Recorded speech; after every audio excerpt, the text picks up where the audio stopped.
दिनेश एक गरीब किसान है। उसके परिवार में उसकी पत्नी सीमा और उसकी एक 7 साल की बेटी सिमरन है। तीनों लोग खेती का काम करते ही अपना पेट पालते हैं और उसी में खुश है। मैं बीज लेकर आ रहा हूँ, तुम लोग तब तक बैलों को लेकर खेतों में जाओ। सीमा और सिमरन खेत पहुंचकर इंतजार करते हैं और दिनेश बीज लेकर आ जाता है। दिनेश उन्हीं बीजों को अपने खेतों में बोने लगता है। सीमा और सिमरन भी बोने के काम में उनकी मदद करती है। तभी एक आदमी उनके खेतों के पास से गुजरता है और दिनेश को डांटता है, तुम इस नाबालिग बच्ची से काम क्यों करवा रहे हो? इसके तो अभी पढ़ने लिखने और खेलने की उम्र है। ये मेरी बेटी है और अपने ही खेत में काम कर रही है। तुम्हारी बेटी ही क्यों ना हो, तुम इससे बाल मजदूरी नहीं करा सकते। ये कानूनन अपराध है और तुम्हें इसके लिए जेल भी हो सकती है। कल से अपने बेटी को स्कूल भेजना। अगर मुझे ये फिर से खेत में काम करते हुए देखी तो मैं तुम्हारी कंप्लेंट कर दूंगा। वैसे भी मैं सरकारी विभाग में काम करता हूँ। उस आदमी की बात सुनकर दिनेश घबरा जाता है और सिमरन को स्कूल भेजने का फैसला कर देता है। वो खेत को अधूरा जोता हुआ छोड़कर स्कूल जाता है और प्रिंसिपल से मिलता है। मुझे अपने बेटी का दाखिला इसी स्कूल में करवाना है। ठीक है, एडमिशन शुरू हो चुके हैं। आप 20,000 रुपए एडमिशन फी भर दीजिए। मैं आपकी बेटी का एडमिशन कर दूंगी।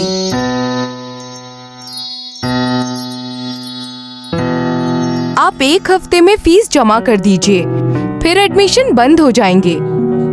दिनेश ये सोचते हुए अपने खेत की तरफ आता है कि वो 1 हफ्ते में 20,000 रुपए का इंतजाम कहाँ से करेगा। वो खेत में पहुँचता है।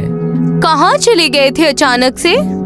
मैं स्कूल में सिमरन के एडमिशन के लिए पता करने गया था। वो लोग 20,000 रुपए एडमिशन फीस बता रहे थे। पर हम लोग इतने पैसे कहाँ से लाएंगे?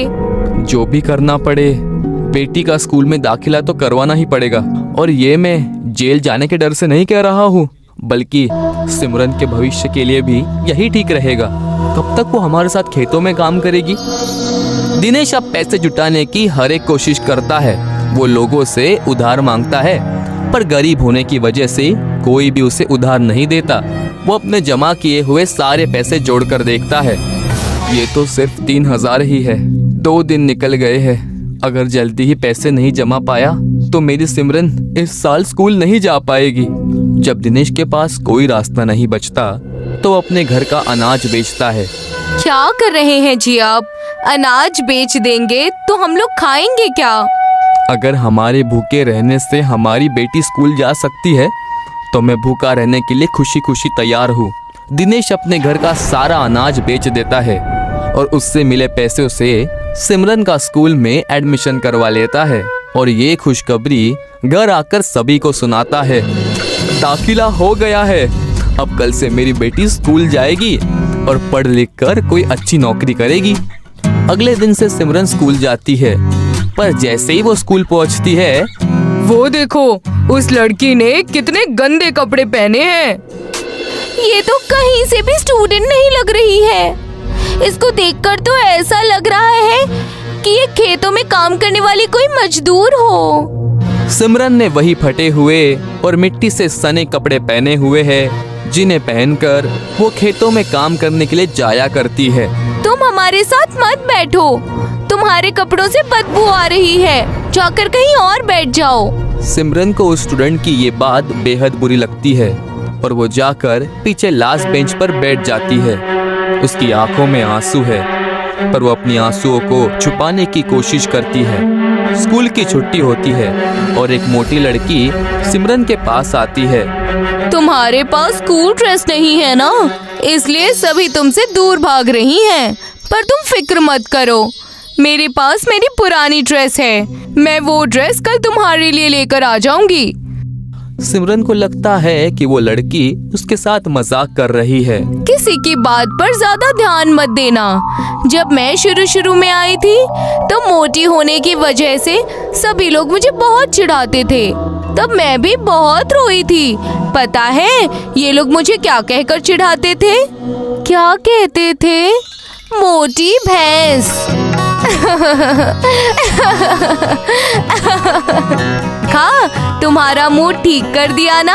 अब घर जाओ, कल मैं तुम्हारे लिए ड्रेस लेकर आऊंगी। और दोनों अपने अपने घर के लिए निकल जाते हैं। सिमरन को बेहद अच्छा महसूस हुआ। उसे खुशी हो रही थी कि उसकी एक अच्छी दोस्त बन गई है। सिमरन खुशी खुशी घर जाती है और अपने दोस्त के बारे में अपनी माँ को बताती है। सिमरन और दिनेश बेहद खुश है कि सिमरन दूसरे बच्चों से जल्दी ही घुलने मिलने लगी है और उसकी एक दोस्त भी बन गई है। अगले दिन जब सिमरन स्कूल जाती है तो वो मोटी लड़की पहले से वहाँ एक ड्रेस लेकर पहुंची हुई थी। ये लो, वॉशरूम में जाकर ड्रेस चेंज करके आ जाओ। सिमरन ड्रेस चेंज करके आती है, पर ये ड्रेस उस पर बेहद ढीली हो रही है। उसके साथ ही उस ड्रेस को जगह जगह से चूहों ने काटा हुआ है, जिस पर पूरी ड्रेस पर छेद हो रखी है। सभी स्टूडेंट्स उसका मजाक उड़ाते हैं। वो देखो, उस लड़की ने कितने ढीले कपड़े पहने हुए हैं और कपड़ों पे छेद भी हो रखे हैं। हाँ, ये छेद देखकर तो लग रहा है कि ये कपड़े चूहों ने अपनी दावत में पहने थे। वो मोटी लड़की भी उन्हीं के बीच खड़ी है। ये देखकर सिमरन को लगता है कि उसने जानबूझकर सिमरन को ये फटी हुई ड्रेस दी है ताकि स्टूडेंट्स उसका मजाक उड़ा सके। सिमरन रोती हुई स्कूल से निकल जाती है। मैंने किसी का क्या बिगाड़ा है? सभी लोग मेरा मजाक क्यों उड़ाते हैं? पर ये बात मैं घर पर नहीं बताऊंगी, नहीं तो मम्मी पापा को बहुत फिक्र होगी। अब सिमरन मजाक बनने के डर से स्कूल जाना छोड़ देती है। वो सुबह घर से तो निकलती है पर स्कूल नहीं जाती है और 1 महीने तक ऐसा ही चलता है, जिससे प्रिंसिपल सिमरन का स्कूल से नाम काट देती है। जब ये बात दिनेश को पता चलती है तो वो सिमरन को बेहद डांट लगाता है। तुम्हें पता है, तुम्हारे दाखिले के लिए हमने घर का अनाज तक बेच दिया और तुम स्कूल जाने की बजाय रास्तों पर समय बर्बाद करती हो। तुम तो कह रही थी कि स्कूल में तुम्हारी एक अच्छी दोस्त बन गई है, फिर क्या हो गया? ये सब क्यों किया? सिमरन सारी बात बता देती है कि कैसे फटी ड्रेस होने की वजह से बच्चों ने उसका मजाक उड़ाया और मजाक बनने की वजह से उसने स्कूल जाना छोड़ दिया। ये बात सुनकर तीनों लोग रोने लगते हैं। रोने से कुछ ठीक नहीं होने वाला है। हमें फिर से दाखिले के लिए पैसे इकट्ठा करने होंगे और स्कूल के लिए ड्रेस भी। आप पैसों के बारे में सोचिए, मैं ड्रेस का इंतजाम करती हूँ। दिनेश के पास अब ना तो बेचने के लिए अनाज बचा था, इसीलिए वो अपने आधे खेत को गिरवी रखता है और उससे मिले पैसों से सिमरन का फिर से दाखिला करवाता है। सीमा भी दिन रात मेहनत करके घास को बुनकर सिमरन के लिए स्कूल ड्रेस और स्कूल बैग तैयार करती है। सिमरन घास की स्कूल ड्रेस पहनकर और घास की बनी बैग को पहनकर स्कूल जाती है, पर फिर भी स्टूडेंट सिमरन का मजाक उड़ाते हैं। पर इस बार सिमरन किसी की बात पर ध्यान नहीं देती। वो मन लगाकर पढ़ाई करती है। मेरे पापा ने मेरी तालीम के लिए खेत तक गिरवी रख दिए हैं। मैं एग्जाम में अच्छे मार्क्स लाकर पापा को खुश कर दूंगी। एग्जाम का रिजल्ट आता है और सिमरन अपने क्लास में फर्स्ट आती है। जो भी स्टूडेंट्स फटे कपड़ों की वजह से उसका मजाक उड़ाते थे, वो उससे माफी मांगते हैं। हमें माफ कर दो सिमरन, हमें लगता था कि सिर्फ नए कपड़े पहनकर ही पढ़ाई की जा सकती है, पर तुमने तो फटे हुए कपड़ों में ही क्लास में टॉप कर दिया। अच्छा, मैथ्स में हमारे कुछ डाउट्स हैं, उन्हें क्लियर करने में हेल्प करोगी ना? हाँ हाँ, जरूर करूँगी। क्लास में टॉप करने पर सिमरन को स्कॉलरशिप मिलती है, जिसमें उसकी फीस की माफी के साथ साथ स्कूल ड्रेस और कुछ नई ड्रेस भी मिलती है। ये देखकर दिनेश और सीमा बेहद खुश होते हैं। हमारी बेटी ने तो कमाल कर दिया, खेत गिरवी रखने का अब मुझे कोई दुख नहीं है। अब तो कल से तुम नई ड्रेस पहनकर स्कूल जाओगी।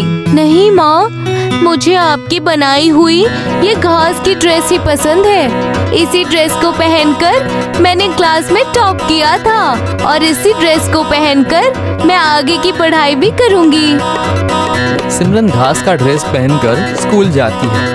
अब वो और भी ज्यादा मेहनत करती है और आगे भी हर एक क्लास में टॉप करती है। सिमरन को कॉलेज से ही प्लेसमेंट मिलती है और वो अपने जॉब की पहली कमाई अपने पापा दिनेश को देती है।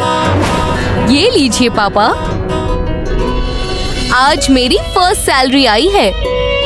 आज मुझे तुम पर बेहद गर्व हो रहा है। मैं आज जो भी हूँ आपके और माँ के प्यार और सपोर्ट की वजह से हूँ। सभी खुश हो गए और अपनी जिंदगी जीने लगे।